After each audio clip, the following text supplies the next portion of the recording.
I used to go to networking events, both in the community and in the business sector, and always ask people where they were from, what their background was, what their first language was. And I stopped doing that a while ago when someone told me that's actually quite offensive. And I never thought about it from that lens, and I know that a lot of people would say, oh, some people are very sensitive, but we need to stop and think about it. The reason why I was asking always these questions was because of my own personal experience, because I haven't been in Australia for so long. I do like sharing my migration story and talking to other people that might have gone through a similar process. So I sympathize and I like to discuss those experiences through a glass of wine.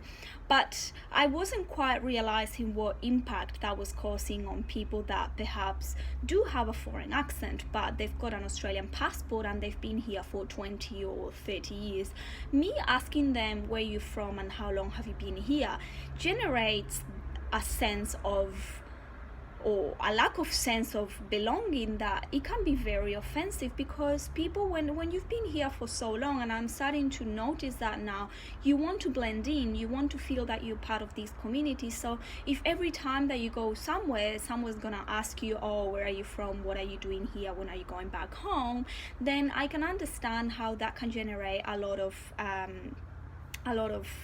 frustration and sometimes anger. I mean, I've never come across anyone who's got angry at me about it, but when I started noticing that this was creating a bit of discomfort, I started bringing it up with some friends, and I realized that a lot of Australians would just tag someone as not Australian regardless of their passport or how many years they've been here, just because they have a foreign name or they have a bit of an accent. It's almost like that question that I get asked even before my name: what's your accent? Well, you know, I'm trying very hard to improve my English, and I'm practicing a lot and I'm talking to a lot of people, but chances are I'm never gonna get rid of my accent, and it doesn't necessarily define who I am, because I might have been in Australia for 5 years now, but perhaps in another 5 years I'm still gonna have the same accent, and I can see how I would get very pissed off if someone keeps asking me